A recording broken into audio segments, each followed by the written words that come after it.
Ladies and gentlemen, welcome to the Voice by Matt podcast. I am your host, Matt Bertho, and today I have someone that I met in Phoenix in November at a conference that we were on a panel for, and her name is Estie Starr. So welcome to the show, Estie.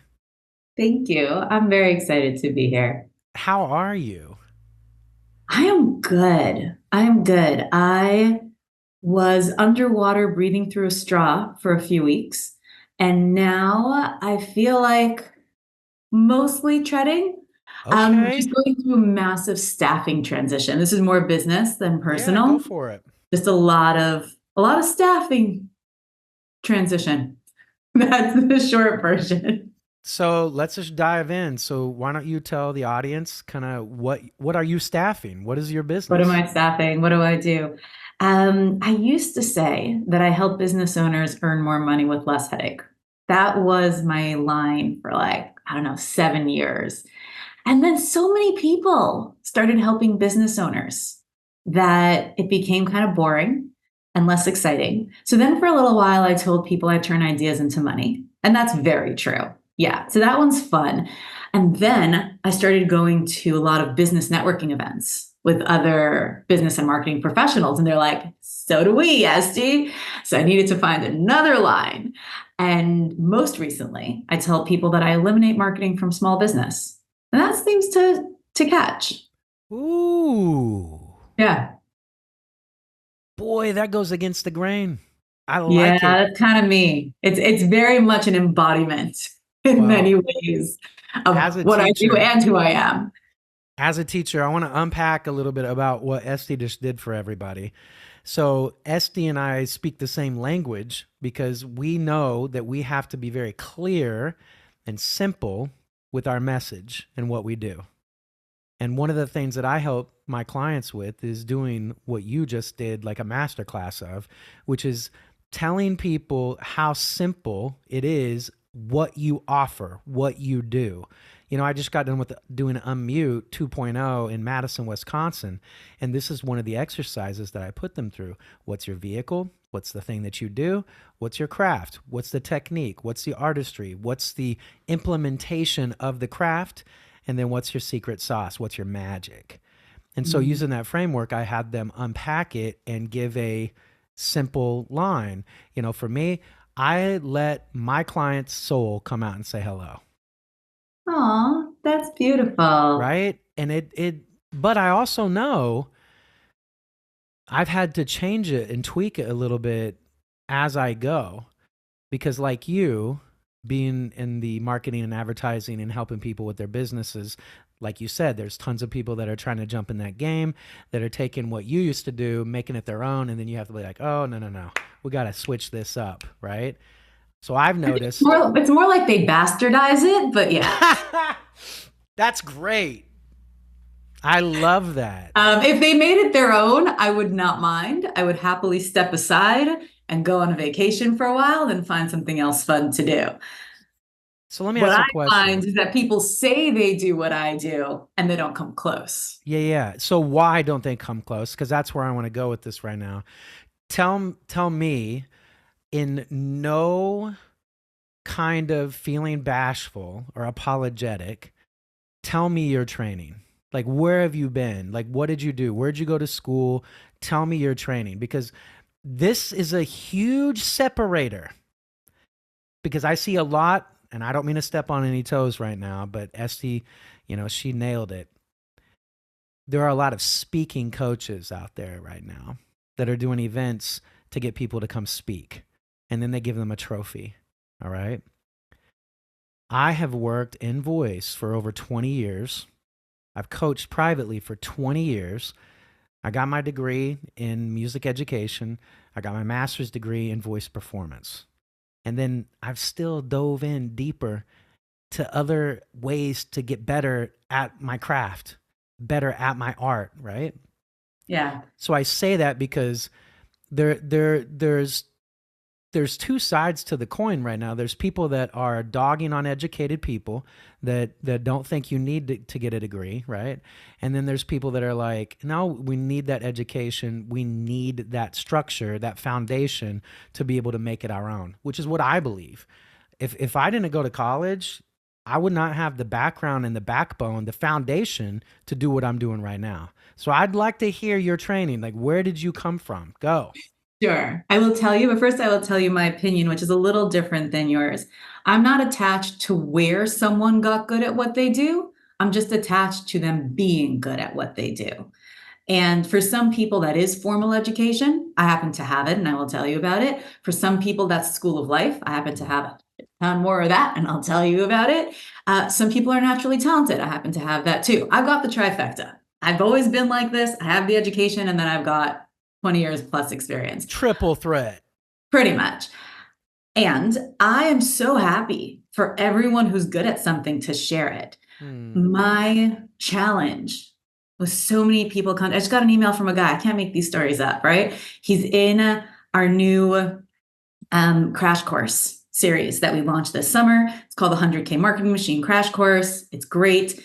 And he reached out. He's like, hey, I'd love to learn about working with Estie more, but I just want to let you know I spent $36,000 on another business coach and it got me nowhere. So I'm really tight financially right now. And I'm like, you would not have had to pay me that much and you would have earned it back before we were done. Like, Yep. oh my gosh. That's what pains me. And I've been there too. I actually hired a business coach a year and a half ago, paid him $20,000 because I was just having a dark night of the soul and I didn't realize that I was much smarter than he was until it was too late. And I followed his instructions even when it went against my own intuition. And I brought it up to him and he's like, no, and he was the expert. He's helped the big name and that big name and that big name and all the big names. And so he's a super expert who helped all the big names. And I know I literally teach this. I fell in the same trap my clients and students do. And we did this whole thing. I followed his whole process and it fell flat. Oh, man. Nada. 20K in, 7 months in, zero. And I just looked at him like, he's like, yeah, I don't know. I'm not sure why that didn't work. You should probably like call some of your people and see why the offer didn't land. I'm like, I was so furious. I was like, I know why it didn't work. I told you that these were going to be problems. I know exactly. I don't need to talk to anybody. I talk to me. I don't need to talk to anybody. Wow. I know why this didn't work and you are so fired and I think I want a refund. So mad. I'm still not over it completely. Anyway, so I'll tell you my background for a minute, but I've got a whole soapbox on that. No, I love that fire. Like keep that fire coming. That's why you're at where you're at. This is part of why I started my business. So I've been running businesses profitably since I was 10 years old. I was born this way. I used to sell my own handiwork in school and in summer camp. And actually, so they were name bracelets. I calculated costs of goods sold, even though my parents paid for my supplies, just because I wanted to know that I was earning money. It's just how I'm wired. It's how I think. It's how I do things. While all my friends were like ordering from Oriental Trading's catalog and like charging an upsell on it, I was, that's what my businessy friends were doing in school. That's hilarious. My game was always to take my own talents and skills and monetize that. That's all the businesses I've ever run, really. And I actually created marketing materials and put them up in the local craft store. Wow. Like I remember, I have the original documentation on this, which is crazy. Yeah, it's from a typewriter, like the kinds with like not that old, but we happen to not have a computer at home. And it was like, but I am a little bit that old. We had a typewriter with like the perforated edges. Mm-hmm. Yeah. So I have it on that kind of paper. So I'm born this way. I ran my most successful business as a kid was in high school. I ran a note copying business. And that business, when put into essay format, got me a full ride scholarship to business school. So I went to business school in New York. I majored in marketing management. I minored in advertising and graphic communication. And then I went to work in nonprofit because I actually went into marketing. Yeah, you want the whole? I'll give you the whole story. Told it a few times. My background is Orthodox Jewish. And then in my teens, I kind of went like, okay, I don't really know if I have any interest in this. Then after high school, I did a gap year program in Jerusalem and became super ultra-Orthodox fundamentalist on fire for religion. Then I went to college and I went for marketing, so I wanted to market Judaism. I felt like Judaism got a bad rap among the Jews. Not Judaism is not a proselytizing religion. Very, very different. We only proselytize internally. Jews try to keep Jews Jewish. Yeah, yeah, yeah. Everybody else, you do you. Yeah. Jews, you do this. That's what I do. Y'all, the rest of you can do whatever you want. Estie, this is so good. Yeah. So I wanted to market Judaism, and my first jobs were actually for Jewish outreach and leadership training organizations. Oh. And that was where I did my initial marketing. That was what I was on fire for. So I used to give classes. From the beginning of my voice, I was an inspirational speaker. I spoke on Jewish philosophy and spirituality and personal development. Yeah. I've been teaching since I was 19. Dude.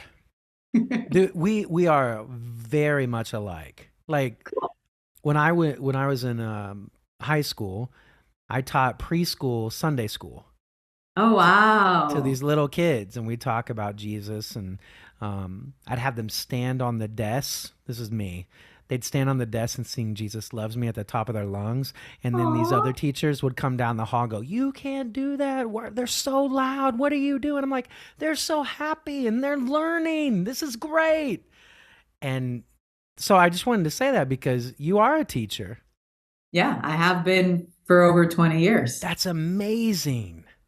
Yeah, when I started my online programs, I already had a background in education. I not only taught as an inspirational speaker, but I created and then taught entrepreneurship curriculum in the local high schools in Los Angeles. Wow. That was I think 2017. I did that, 2016, 2017. So by the time I started online programs, I already knew how to do curriculum development. I'd actually taught multiple curricula in spirituality and in personal development. And so creating business curriculum was just, okay, this is how we create curriculum and teachings. Mm. The fact that you grew up teaching spirituality in your religion, right? Well, not in high school. In high school, I hung out in the pool hall. Um, let's just be clear. Like I was a but street urchin but when I was a teenager. you gravitated to spirit. Like you Always, gravitated to energy, to spirit. And always. this is why we connected in Phoenix. I remember now because we started talking about energy and Joe Dispenza and Yes. yeah, so go ahead. I didn't mean to cut you off, but the No, that's fine. correlation is really remarkable, and it's a beautiful. You guys, I'm just gonna be really honest with you. Esty and I have been trying to get this podcast going since November because my schedule would be messed up, her schedule would get messed up, and it wasn't in God's time yet. Yeah, And today is in God's certainly it time. is. And today is actually the eve of a Jewish holiday. Yeah, tonight's a Which Jewish is holiday. educate me. It's called Shavuot. It's the holiday that celebrates the giving of the Torah. It's not very widely celebrated in the less orthodox streams, like the more traditional. Hmm. It's not widely known in general society. Like a lot of people have heard of Passover or the high Yeah, yeah, holiday, yeah. Hanukkah. Most people don't know about this one. It's a little holiday, Wow. like a little 1, 2 day one. And it celebrates the receiving of the Torah of the Jews on Sinai. Mm. Wow. That's a big moment. Yeah, fun times. So, when you were teaching in LA to these amazing youth, what did that feel like? So I was teaching more in New York. I'm not from LA. I'm from Brooklyn. I only moved to LA about 10 years ago. Okay. And I was teaching not so much youth. So I started, okay, I did do youth. So I taught in Seattle. So I would travel and teach also. Okay. I did a summer program in Seattle. Then I taught on campus because I was a student in university. And again, I was on fire about the religion. I was like, everyone needs to know this. But the way I teach religion is not like, it's not dogma, it's not rules. I think rules are suggestions. I believe in systems, but not really rules. And I was teaching a lot of personal development, relationships, self development, and spiritual theory. Mm. So, kind of that combination. My might have been senior year in university. I'm trying to think, like, when did I start teaching? I started teaching already, like right away, like first year out of SEM, which is short for seminary. And I was teaching locally in the neighborhood. Oh, so I was doing a weekend program. Oh, there were kids. Wow. I'm like a trip down memory lane. I have to like remember what I did. I was teaching this weekend program on Saturdays about the weekly Torah portion. Mm. So I was teaching that. Then I started also kind of lecturing around New York, different organizations, some schools, Wow. things like that. Then I did a summer program in Seattle and I started teaching on campus. So I just created my own lecture series on campus. At the time, I was majoring in marketing, minoring in advertising and graphic communication. So I created my own advertisements. I put them out in the university and people came. And I built up this whole following. I remember the first class had 4 people, the head of the Hillel on campus, my best friend, and 2 strangers. Like that was my first Aw. thought. But by the end, I had 40. Wow. Yeah, I grew a little bit of a following. I think I'm a little sparkly. Yeah, Yeah. sparkly. Good thing. So I had a following, and that was really fun. And I was traveling and I was teaching. And then I got married and I moved to Jerusalem. Then I continued teaching in Jerusalem, mostly post high school. I went back to the seminary where I had studied. I started teaching there. I did a whole series. I called it, what did I call it? I think I called it Life 101. I'm looking down because there's a cabinet over there that might actually have my notes, but I think Aw. they're in the garage. I think they're in a box in the garage, but there might be some stuff there in that cabinet. So yeah, I've been teaching for a long time. I always had my own side hustles, but I Yeah. was working full time as the CIO for a multinational nonprofit Wow.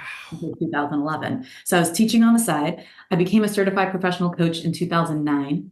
So I became a coach before being a coach was a thing. Yeah. Like the dawn. I've clocked more than 2 decades of therapy at this point. I started therapy, yeah, I was 17. And it was a very big deal. It was like very taboo, very big deal. My parents never told them. Um, paid for it all myself. I borrowed money and then I paid it back.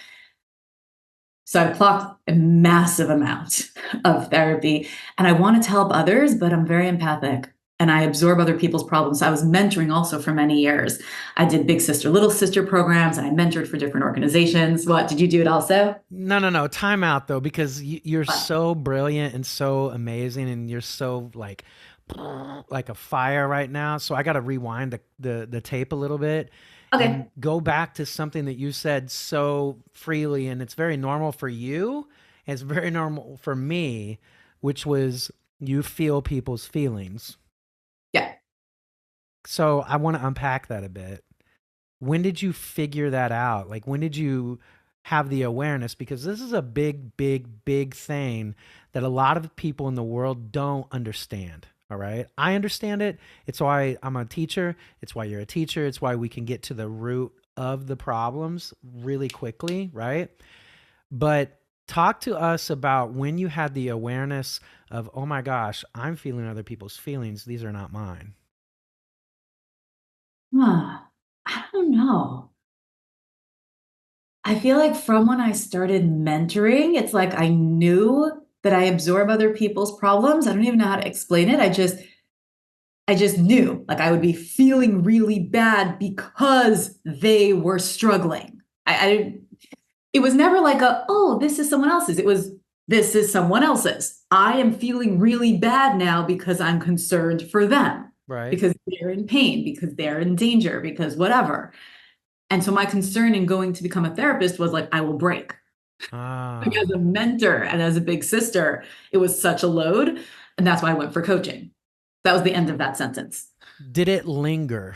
Like when you were, because I know early in my Hmm. career in my 30s, when I started to understand this a little bit more, like it would stick with me. So did it linger? And if it did linger, what did you do to get rid of it? So I'll tell you my belief system now, Okay, which is go. very different than it was 10 and 20 years ago. And spending just massive amounts of time studying not only psychology, but also energy and spiritual metaphysics and quantum mechanics and all these things. I truly believe that we can only feel and experience someone else because it's inside us. Mm, So anything that I was feeling from someone else, I believe, I don't think it was theirs, not mine. I think it was theirs and mine, right? mm, Like I'm using them to experience something that's already in me.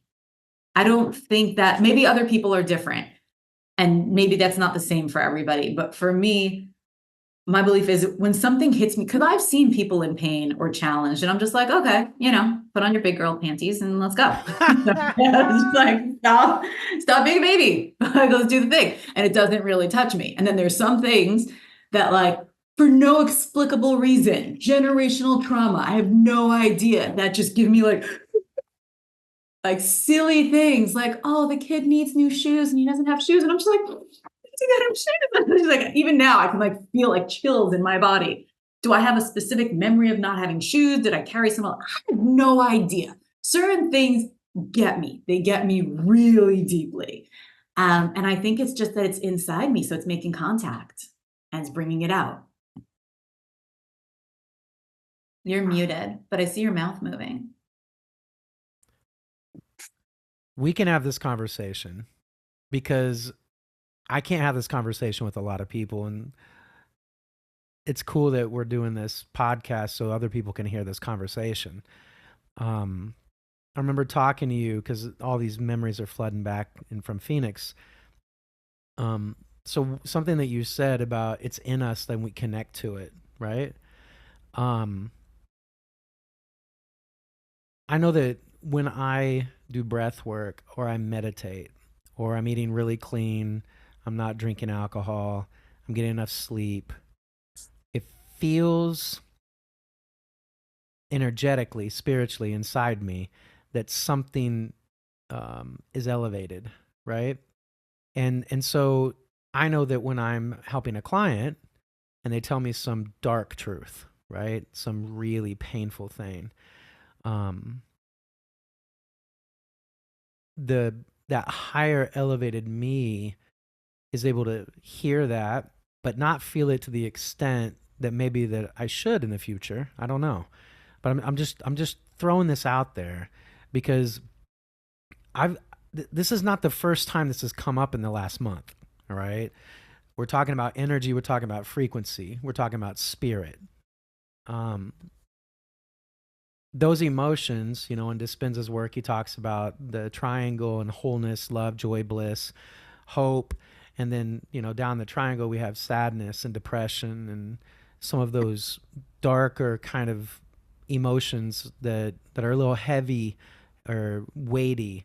But in the energy frequency land, they're lower energy, lower frequencies, right? Do you think that when we go through life and we experience moments of high emotion, that it like unlocks that a piece of our soul, unlocks this piece of spirit that allows us to connect to those situations that you were talking about energetically with energy, right? With frequency, our spirit is able to experience that connection to that person a little bit more aligned, if that makes sense. I'm just, I'm I hear it. I have a talking. different perspective. Okay, go ahead. I'm just There's trying to another book that's clarify. not here that's in my other office, my main office. There are a bunch of really amazing scale of emotions out there.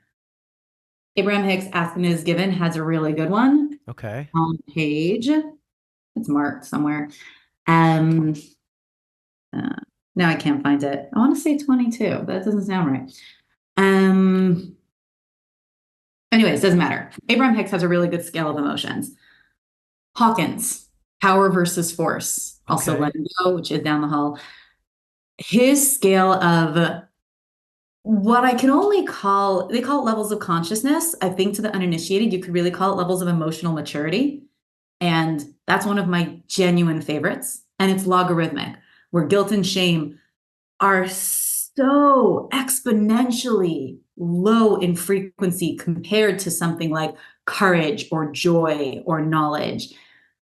That's out of order, knowledge, then joy. And understanding state and stage is different. So we can temporarily enter a state of joy or excitement or a state of courage, but you might still be at a stage of anger. Wow. And where you are Now, anywhere on the scale, and I kind of want to find this one. I'm a little bit annoyed that I can't find the list because I'm usually really good at marking my pages. Oh, I love this. We marked it at the top. Haha. It's chapter 22, not page 22. There you Go brain. go. I knew there was a Boom. 22 in this. So this is Hicks.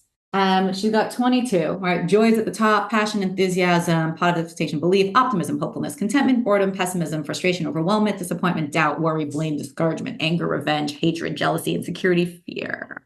And you can even feel it as you say it, like Yeah, I felt it. the heaviness of those words, of those emotions, of those frequencies, of those energies, and the like, starting over 8 from boredom into contentment, into hopefulness, optimism, positive expectation, belief, enthusiasm, passion, joy, knowledge, empowerment. You're like, oh. Mm. When you climb up this ladder, anything that you've been, where you've been, that you understand, you can connect to and relate to because you've been there. Right. But for someone here who's not touched here, they There's a don't get it. disconnect. There's a disconnect. That's why when you talk to them, you're like, so you from up here can talk to someone here and get it, but you can still sit in this seat and not feel it. And I don't agree that you'd have to feel the depths with Yeah. someone in order. First of all, every time you feel it, you release it energetically for the whole universe because we are the Right. hand. Your individual is connected. It's part of a whole. I don't think you need to re-experience someone else's emotions unless you're using them to re-experience your own without owning it. That's good. And I think I did that when I was 30. That's my point. Like now I do it from this space, Yeah. right? And it's so much better because then you can help them Right, elevate. they You can be rise an up. example and an invitation. One of my mentor's Yes. lines that I love. But you can only ever be the example and invitation. You can never force someone to move. There's nothing you can do to make anyone do anything different. You can only ever be the example and the invitation. Mm, When you sit here, that's what you are. Not in a haughty way, not in a like holier than thou way, in a no. like, no, I'm good and I'd love for you to be good too. Yeah. Well, man, Esty, this was the right timing for this talk. I guess so. So can you give, because I'm sure people want to work with you already, listening to you talk, but can you give us some idea about your routine every day? Because I'm a big routine guy in the morning. I have a series of things that I need to do in order to show up for my clients in the best way possible, show up for this podcast the best way possible.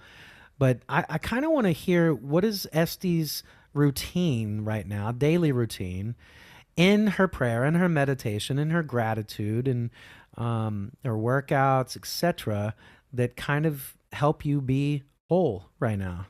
because you're obviously doing something, and I want to give the listeners some value, because do you talk about these topics very often? Um, Not very often. I Me have neither. my own planner, and so when I do finally like get that designed properly and start putting it out there, I'm gonna start talking about it more. But I feel like my routine now is a little not ambiguous. I've got this great app, and I did a Yeah. bunch of research to find my favorite one. It's called Streaks. Let's see if you can see it. It's great. So it's Okay. just like this little S Yeah. Yeah. thing. Yeah. Okay.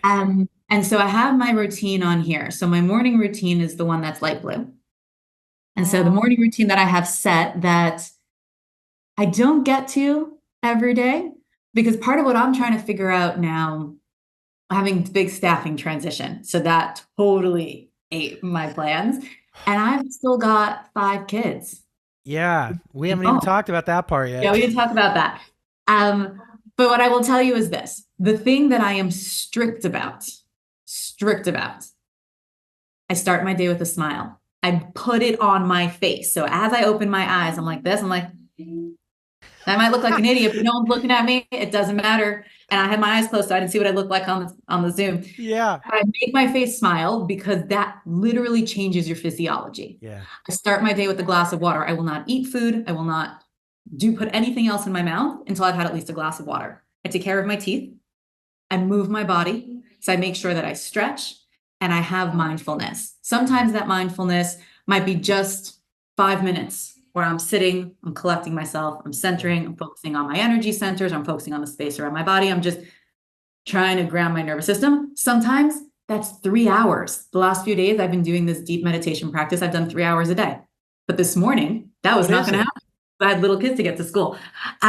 So right now, I did it a few years ago and I decided I wanted to do it again. I do a lot of Dr. Joe Dispenza meditations, like a Me too. lot, like Every a day. lot, a lot, a lot. And I love them. And I've done a bunch of his retreats and they're amazing. And I highly recommend it. Ah. Yeah, I've done 6. Oh. I just want to go to one. So let's go. I would love that. Great. My next one that I'm looking at is Cancun December because I heard it's going to be a 10-day. And so I have my eye on Oh. that one. Okay. And Cancun's my favorite of all the ones I've been to. I love the place. The food's insane. The The food location is insane there. gorgeous. Every room in the resort that they have has its own jacuzzi if you're in the main building. Yeah, it's my favorite. I've not done San Diego. I've done Marco Island, I've done Denver, I've done Cancun. Did I do any other ones? I think those were my main locations that I hit. Did I do Dallas? I don't know. So I've been to a bunch of the different places. I do a lot of his meditations. I do Willful Warrior breath work. So he was a client of mine. He's incredible. Could share his stuff with you. You can check him Yeah, out at please. Please do. willfulwarrior.org. His stuff is amazing. So I do a lot of his stuff as well. I will sometimes just do my own little meditative routine. Dr. Joe has a series called Unlocked that he did online during COVID. And it's almost like a mini retreat. And I felt like I just needed this big boost. And it's like a 2.5 to 3 hour a day situation. You have an introduction, which is anywhere from 15 to 30 minutes. Then you have a 40 to 50-minute meditation blindfolded. So you're already entering a meditative trance, listening to a lecture, essentially. You've got a little break, and then you've got like an hour and a quarter to an hour and a half proper meditation. Ooh. So I did it Saturday, did it Friday, Saturday, Sunday. No, I did it Saturday, Sunday, Monday. Today's Tuesday. Couldn't do it this morning because my kids came back from their dad's house. So I'm doing it this evening because the kids will be at their dad for the holiday for tonight. And so it's a 4-day series. So that was like these 4 days. But the non-negotiable is that all those things happen. Mm. There's the smiling first, there's water, there's stretching and moving the body. Most mornings I dance. Put on my big puffy, these guys, Yep. put on my big puffy headphones and dance around my backyard. I have been taking intensive ballroom dance training, like 6 lessons a week for the last year Look and a at half. you. Yeah, so I've been practicing also, but my background's in hip hop. So I dance around my backyard in whatever weird fusion of styles I can to music that I enjoy. Make sure I'm stretching, make sure I have some mindfulness, and enter my day. Mm. That's my morning. Uh, so lots of key moments in that. For me, and I just want to encourage everybody, if you don't have a prayer and meditation practice, please try. I tell my clients at least 5 minutes. Just try 5 minutes every day. Just try. Start small. I'll tell you Yeah. what I started with because I was in like an almost permanent high beta state 6 years ago. And when I first tried, and I've done prayer since I was a small child, growing up in Orthodox Judaism, we learned to pray in preschool. So I had prayer down. And then when I got into ultra Orthodoxy, prayer took on a whole new meaning, more of a meditative practice, really. But the level of concentration that meditation requires is very different than prayer. I started with Abraham Hicks 15-minute meditations on YouTube. And in the beginning, I don't think I could do 15 seconds. My mind would start racing, I would like move, fidget. But that was my gateway. I couldn't even do the Dr. Joe Dispenza meditations that I tried for months and months. So I love the Abraham Hicks ones. They're super simple. They're super light and easy. They're still some of my favorites. Like I will still do them sometimes. What are some of your favorites? There's only 4 of them. If Okay. you Google Google in YouTube, it is the same thing. Abraham Hicks 15-minute meditations. There's basically 4 of them. There's a relationship one, a general well-being one, and an abundance one. And then there's like a general morning kind of start your day one. There's a lot of rampages that I love. I like Esther Hicks. Like I really do. I think she's fantastic, not just because we share a name. Estie's a nickname for Esther. Aw. Yeah. I really like her stuff. I've introduced her to so many people, and I tell them, listen, she's a medium. Don't believe it? Don't believe it. Who cares? The stuff she says is great. Believe it? Cool. Doesn't make a difference. Believe in the stuff, don't believe in the stuff. The stuff she says is awesome. Hmm. So enjoy it. And what's her name again? Esther Hicks, but it goes under, so Esther Hicks, have you heard of Bashar? No. Oh, welcome to a whole new world of fun things. What's it called? Okay, Esther and Jerry Hicks are a couple. Esther is a medium who channels a source energy that goes by the name of Abraham. So if you want to find their stuff, Oh, wow. this is Esther and Jerry Hicks. Okay. Okay. What's that? Ask and it Ask is and given. it is given. This is one of my favorites. Hence the tissues and all the folded page marks on the bottom. Oh, I love it. I am a bibliophile. I have a slight book obsession, and I read them too. Like I get them and I read them and I annotate them. You want a real rabbit hole? I'll give you a real rabbit hole. Yeah, let's go. This will take you all the way out. This is the most expensive book I own. Reality Transurfing. This is, it's a model, it's a quantum mechanics model of the universe. He starts it, it's a very large book. It's really 5 books in one, but you can't get the originals. They're even more expensive than this one. They're almost impossible to find. The originals are actually in the original volumes. This is all 5 volumes in one very, very large 757 page book. Who's the author? That in Zealand. It's translated from the original Russian. I think it was originally written in Russian. This is the English version. Pretty sure the original was Russian. But it does not say, but it doesnn't matter. The information. I love this rabbit hole. Oh, I have so many for you. I've spent the last 6 years going down them. What? So this is quantum mechanics. It's one model. It is not the only model. It is not the model. He says in the very beginning, the reader can learn what they want or not. They can believe it or not. This is one model of the universe. If you like it, great. If not, also fine. And it doesn't, what I love about this is it explains, I love my books. It explains so many things. I'm a functional theorist, right? So you have conflict theorists and functional theorists. Conflict theorist thinks everything's at war. This wins or this wins. I'm not. I'm a functional theorist. It's a big puzzle. And I'm just trying to figure out how all the pieces fit. So this, for me, gave a certain sense of foundation as to why religion works and makes sense, why government works. It explains energetic forces in ways that I've not seen explained in any other discipline. All right, and I have to read it now. Put a lot of the pieces in for me. So I really like it.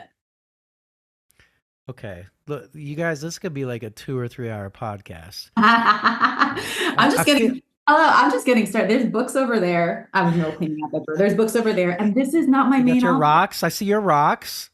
Excuse me. Those are not rocks. Crystals? Those are shells. Shells. Yes. And they are from the beach in Mexico where I have my place where I hang out like once or twice a month. Well, I have some rocks.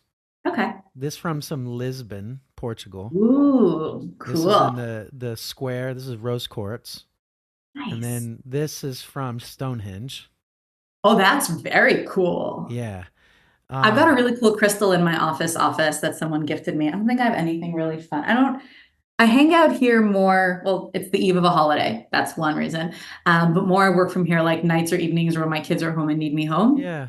Most of my work from my office, so all my cool toys are there. I have a fidget spinner here. There you go. That makes sense. Yeah. Okay. We like I said, we could go for 2 or 3 hours, but I actually have someone here in like 16 minutes, 14 minutes. All right, Estie. I'm going to ask you 4 questions. Ready. Right? And you guys, I mean, honestly, Estie, we need to do this again. That's what we need to do. We never even talked about what I do for business. I know. Let's do that real fast. Go ahead. Do that, and then we'll get to the 4 questions. The truth is I do a lot of mindset, and I layer quantum mechanics and spiritual metaphysics into my work, which is why I think I have such high success rates. I was doing it before I knew what it was. So I had crazy success rates even before. Most of the time, I'm taking people to their first 100K in profit or their first million in profit. Some Man. people don't want to go all the way to a million. No What? problem. They do, but they want to do it over 10 years, which is also fine. Okay. So most of what I do is I get people to their first million in profit. Some of them, we do it in a few years. Some of them, we do it over a decade, right? Wow. Because they want to do just like 6-figure years. No problem. I play a profit game. My expertise is in organic marketing strategy and deep human understanding and Hmm. universal understanding. I think that's a good short version. And Yeah. I do consulting and we have an online business school and blah, blah, blah. And you can reach out to me. I'm very Well, hard. yeah. Esty, what I love about this conversation is it isn't just about our business, right? Yeah, doesn't need to be. Well, it's about your magic. That's what it's about.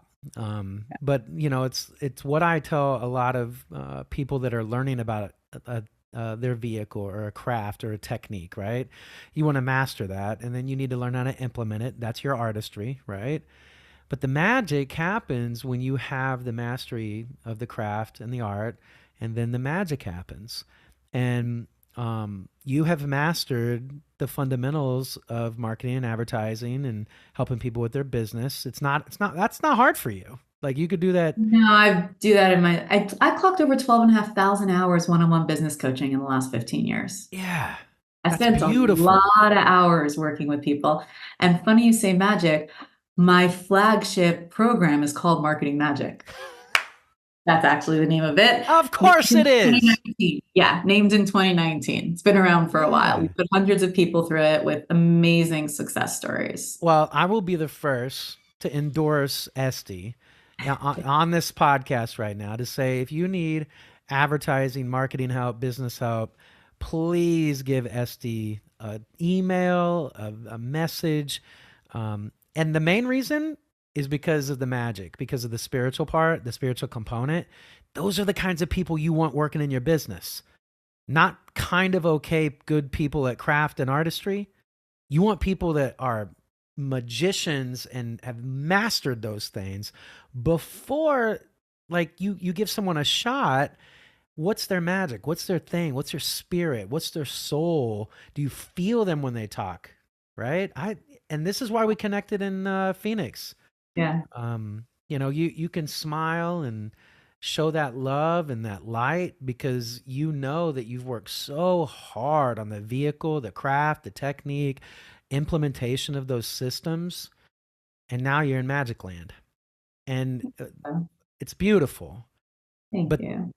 you guys that listen to this podcast, if you want help with that advertising, marketing, getting your business going, making your first 100K, getting to $1 million, I mean, I believe SD, you can take them there. I mean, I do.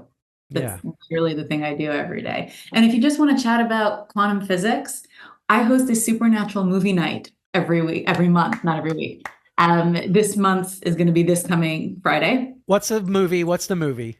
This week we are watching Cloud Atlas, which Cloud I do not Atlas. know how I I don't. never heard of. I've never Yeah, heard of it. right? From the creators of The Matrix. Looks amazing. I don't know What? how it missed my radar. Someone mentioned it to me and I put it out to the group, and everyone's really excited. So we'll be watching Cloud Atlas if you want to join us remotely or hop on a plane to LA.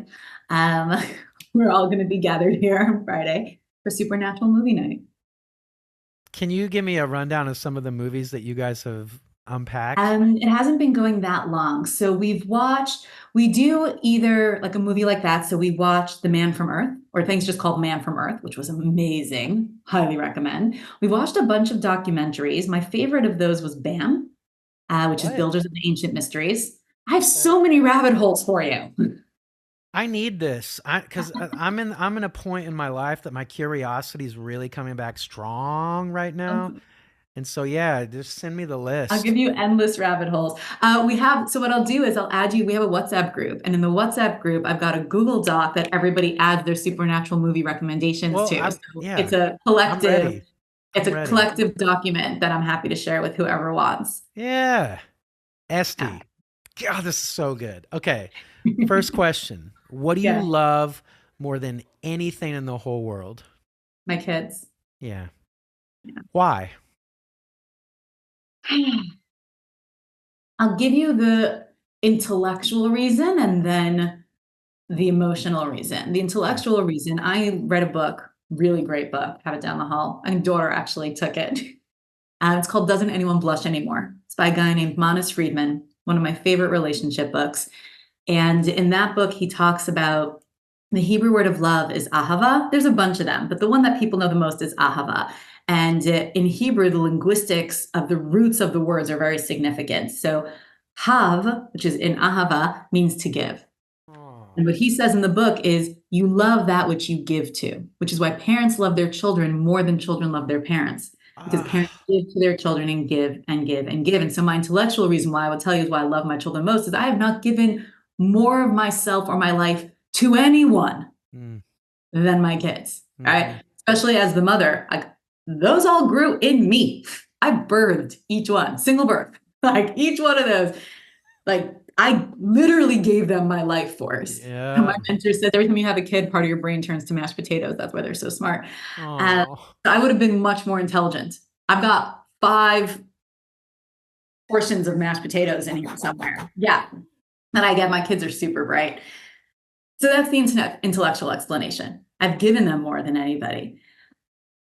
And my emotional explanation is just I do. I just Mm. do. I, I just do. And there's nothing that any of them could ever do, say, be, nothing that would change that. And they know it. I tell them all the time. Number 2 question. What makes you tick? What gives you excitement and joy? So many things. Um, I mean, there's different answer to each element of that question, right? What makes me tick is not the same as what gives me joy, as what gives me excitement necessarily. I love a And lot what of things. I love beaches. I'm obsessed with Mexico at the moment, but that could change. I am driven by novelty, right? Novelty of experience. I'm very spontaneous. I went to Guatemala for a month on like 10 days notice, 11 days notice. Sorry. It's 11 days notice. So I'm ridiculously spontaneous. I'm the person who, like, if you text me 3 weeks before, you're like, do you want to go to dinner? I'm like, maybe. But if you text me 3 hours before and I'm free, I'm like, yeah, that sounds Yeah, like a let's good go. idea. I'm good now. I'm good for that. Couldn't plan it 3 weeks ago, but I'm glad you still remember. Now we can go. Yeah. And I I love figuring things out. Mm. If I would say there's one thing that like makes me tick, gives me joy and excitement, it's figuring things out. It's solving Mhm. problems. Yep. That's really, if you want to like, that's what do you do for a living? I solve problems. That's what I do. I do it right now in business. I do a lot of mindset work, a lot. I end up doing some relationship counseling. Not Mhm. really, like not in any official capacity, just in like a human interaction way. My strongest expertise educationally and Mhm. technically is in marketing and business development. But I've spent a lot of time working with humans, myself Mhm. included. That's a lot of time being a parent, right? My oldest is 18 and my Mm. youngest is That 6. blows my mind, Estie. Yeah. And I got an 18-year-old and a 6-year-old right now. Oh, And then 3 more in between. A okay. lot of humans. So, but figuring things out and solving problems, that's my favorite thing in the world to do, This I kind of think. ties into what makes you tick. What are your purposes? So when I wrote my mission statement a bazillion years ago, I started studying personal development when I was 17. I got the Wow. 7 Habits of Highly Effective Teens. Here.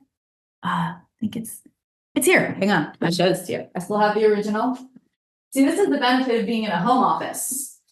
I've got some of my like OG books. See this? See these Ah, I sticky? love it. Yeah. Look at the This is highlight. 17-year-old me. This is my Yes. first personal development book ever. The Yes. actual book. This is my book. I read this one. And he talks about writing your personal mission statements, and it's probably still in here. And my mission statement already then was to help another life breathe easier. Mm. And that still feels true to me. Mm. Yeah, you're definitely changing the family tree. Oh, yeah. Big time. Oh, yeah. I just thought about that today, actually. Yeah. Oh, The yeah. We la- changed it very much. the last question is, this is the question we're all kind of on, this amazing planet for. Why is Estie Starr on Earth? Hmm. What if I know? Um, if previous experience is any indication, we might say it's to uproot generational patterns. Mhm. Um, I don't know. I Mm. think about it all the time. Yeah. I would definitely say that I think, no, I do know. I'm an agent of change. I can't tell you yet all the things I'm meant to change. I can tell you the things I've already changed. Hmm. I can't tell you yet all the things that I will because I don't know yet. Mm. But I'm an agent of change. And that's where that curiosity comes from. It's the curiosity, it's the solving problems, it's the Yep. renegade. Yep. I recently did a human design. If you have not done human design, I go down the have. rabbit hole. Great. So I'm what they call a 3-5, a martyr heretic. I don't know what it means. I don't study any of those in depth. I'm not against them. I love them for their insights. I think they all add pieces of the puzzle. When I did my human design again recently, I'd done it a few years ago. I had a guest on my podcast who is an expert in human design, and she's great. So she ran my charts or whatever it's called and told me what I was. And then I looked at it again recently. I was like, oh my God, I feel so seen. Like everything there. I'm like, wow, I don't think anyone's ever seen me as good as this app does right now. Yeah. It's Like, that's bizarre. really impressive. Very impressive. And it's not the kinds of things that you could say about anybody. It's No. like things where I'm like, oh, yes. Very yes. How do Yes. you know that? Um, but I would say, yeah, agent of change. Well, Esty, oh, this has been the fastest hour in a while. And I want to stay connected to you. I want to talk to you after I stop the recording about something I'm trying to work on right now, that I need to come to your area to do. Um, Great. so how can people get a hold of you? Let us know. All right, let me give you a free gift. If you want to learn more things, you can go to estiestarr.com/free gift. Very straightforward. ESTIESTARR.com/free gift. FREEGIFT. You have to spell the SD and the star right? ESTIESTARR with 2 R's. Then Correct. you're good. Yeah, take a free gift. It's a 3-day marketing success challenge. You get a little more of a taste of me, my business and marketing things. And you're very welcome to reach out through my website, on LinkedIn, on Instagram, all the places, but go and play with my free gift. It'll also put you on my email list, and I send out really random, interesting emails every week. Just kind of Awesome. whatever's floating around in my brain. Last week's email was about how I boiled popcorn by accident. It was a really good Oh. lesson. Yeah. You're not meant to boil popcorn in case you didn't know, but I did, and it's a fun story. Hmm. Well, thank you so much for being on the show. And please, guys, go follow Esty on LinkedIn, Instagram, and get on that webpage and find out what she's all about. Thank you so much for sharing your story today, Esty. Thank you so much for having me. This was super fun. All right, we'll see you guys next week. Thank you.